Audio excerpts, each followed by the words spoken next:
Victoria Noble Academy was the dream school for every ambitious student. Among its many talented students, Nana shined the brightest. She was not only the smartest girl in her class but also the most beautiful. Her bright smile and long, shiny hair made her stand out wherever she went. Teachers praised her, and her classmates often came to her for help with schoolwork. But lately, Nana noticed something strange. Some of her classmates whispered when she walked by, and her teachers acted a bit different. They were kinder to her than to others, often giving her second chances when she made mistakes. It puzzled Nana. Was it because of her beauty? One day, her classmate Aisha, who always seemed to have something to say, leaned over and whispered, "You know, you could use your looks to make life easier here." Nana laughed at first, thinking Aisha was joking. But the idea stayed in her mind. Could her looks really help her get ahead? She didn't know it then, but that one comment would change everything. Nana decided to test Aisha's suggestion. The next day, she paid extra attention to her appearance. She tied her hair in a stylish ponytail, wore her neatest uniform, and smiled a bit more than usual. She wasn't sure if it would make any difference. To her surprise, it did. Mr. Bernard, her math teacher, who was usually strict, gave her extra time to finish her assignment. Miss Clara, her literature teacher, praised her for a project that she knew wasn't her best work. Nana felt both thrilled and confused. Could it really be this easy? Her classmates noticed too. Aisha gave her a knowing look, and a few students muttered under their breath. "She's getting special treatment," one of them said. Nana brushed it off, thinking they were just jealous. But deep inside, she felt a tiny pang of guilt. As the days went by, Nana continued her little experiment. She started spending less time studying and more time on her looks. She told herself it wasn't a big deal. After all, she had worked hard her entire life. Didn't she deserve a little break? Her grades remained high, but the whispers among her classmates grew louder. "She's just using her looks," they said. "She's not even trying anymore." Nana tried to ignore them. After all, they didn't understand how much pressure she was under to always be perfect. But the more Nana relied on her appearance, the less proud she felt of her achievements. Something about it didn't sit right with her, but she didn't know how to stop. She was caught in a web of her own making, and it was only getting harder to untangle. One afternoon, Aisha pulled Nana aside. "Nana, you need to be careful," she said. "People are talking. And not in a good way." "What do you mean?" Nana asked, her heart sinking. "I mean the teachers," Aisha said. "Some of them are starting to expect things from you." "And the students? They are saying you're using your looks to cheat your way to the top." Nana's face turned red. "That's not true. I've worked hard for everything I've achieved." "I know that," Aisha said. "But does everyone else? Think about it, Nana. You're playing with fire."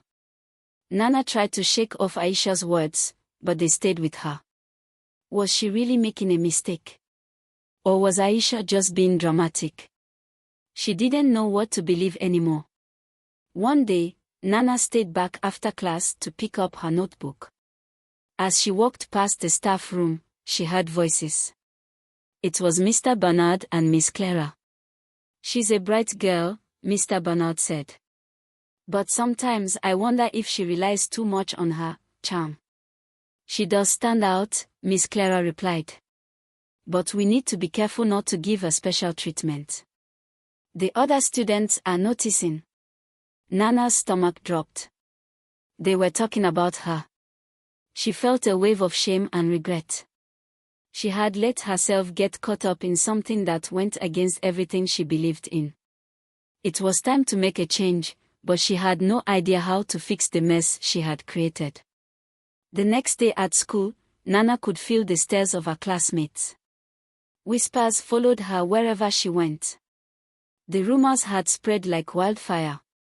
Some students said she was bribing teachers with her looks, others claimed she had done something inappropriate. None of it was true, but Nana felt powerless to stop the gossip. During lunch, Aisha approached her table.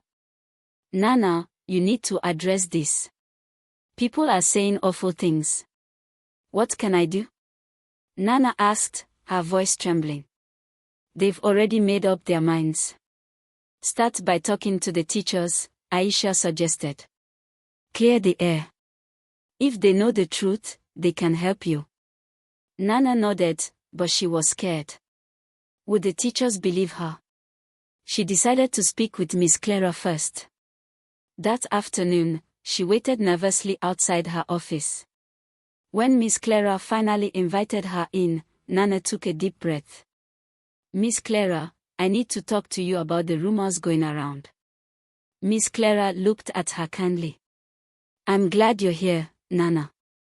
Let's figure this out together." Sitting across from Miss Clara, Nana poured her heart out. She explained how she had started paying more attention to her appearance and how things had spiraled out of control. "I never meant for any of this to happen," she said, tears streaming down her face. Miss Clara listened carefully. "Nana, I believe you. But you have to understand that perception matters. People's opinions can be hard to change once they are formed." "What should I do?" Nana asked. "Start by being honest with yourself and others," Miss Clara said. "Focus on your studies and show everyone the hardworking student you truly are. The truth will come out in time." Nana left the office feeling both relieved and anxious. She knew she had a long road ahead to rebuild her reputation. But she was determined to make things right, no matter how hard it would be. Nana thought she was making progress, but things took a turn for the worse. During the morning assembly, Principal Roberts announced that there would be an investigation into rumors of inappropriate behavior between a student and a teacher. Though no names were mentioned, everyone's eyes seemed to turn toward Nana. By lunchtime, the whispers had become unbearable. "It has to be her," one student said. "She's always hanging around the teachers." Nana's heart raced. She wanted to scream that it wasn't true, but her voice felt trapped in her throat. That afternoon, Nana was called to the principal's office. Sitting across from Principal Roberts, she felt her palms sweat. "Nana, we've received some troubling reports," he began. "It's important you tell us the truth." Nana's voice cracked as she spoke. "I swear I haven't done anything wrong. I made mistakes, but I would never cross that line." Principal Roberts nodded but looked unconvinced. "We'll be conducting interviews with teachers and students. In the meantime, I advise you to stay focused and avoid any unnecessary interactions." As she walked out of the office, Nana felt the weight of the world on her shoulders. The situation was spiraling out of control, and she didn't know how to stop it. The investigation put Nana under a microscope. Teachers kept their distance, and her classmates avoided her. Even Aisha seemed unsure of what to say. "I'm sorry this is happening," she said one day. "But maybe it's better if we don't talk for a while." Nana's chest tightened. Even her closest friend was stepping away. She'd never felt so alone. At home, her parents noticed her mood. "Is everything okay at school?" her mom asked. Nana wanted to tell her the truth, but she was too ashamed.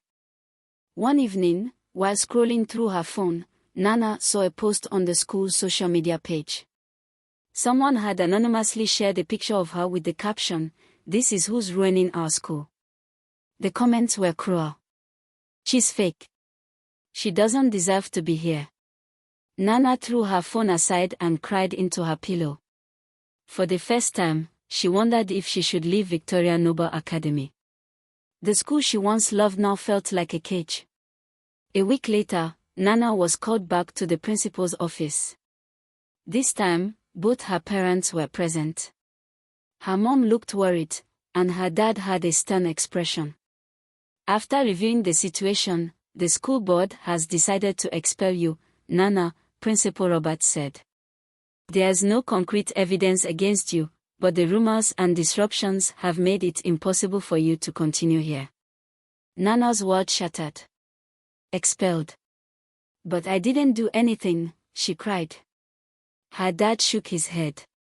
Nana, how could you let things get this far? Her mom's eyes filled with tears. We'll figure this out.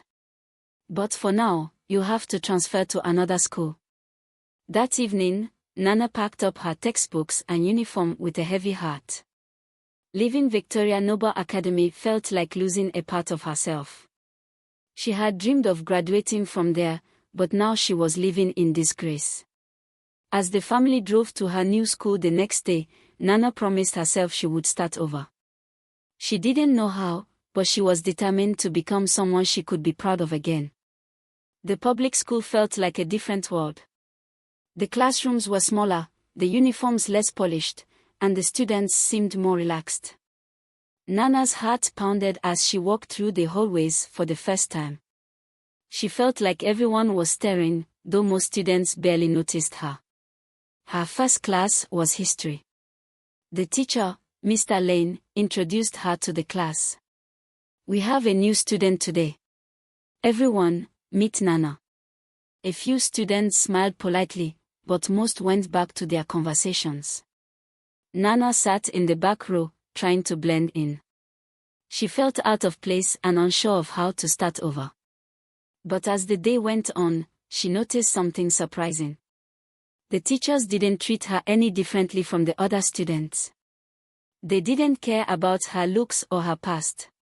All they wanted was for her to learn. That evening, Nana sat at her desk and opened her history textbook. For the first time in months, she felt a spark of motivation. Maybe this new school wasn't so bad after all. Maybe it was exactly what she needed. In her new school, Nana decided to focus on what truly mattered, her studies and her character. She joined the science club and started helping classmates with homework. Slowly, she began to make friends. One day, a girl named Mia asked Nana, "Why did you transfer here? You're so smart. You could have stayed at a fancy school." Nana hesitated but decided to be honest. "I made some mistakes. I got caught up in things that weren't important, and it cost me everything. But I'm trying to do better now." Mia nodded thoughtfully. "Well, you're doing great here. Everyone likes you." Hearing those words gave Nana hope. She realized that people valued her for who she was, not how she looked. For the first time in a long time, she felt like she belonged. Nana still had a long way to go, but she was on the right path. And this time, she was determined to stay true to herself.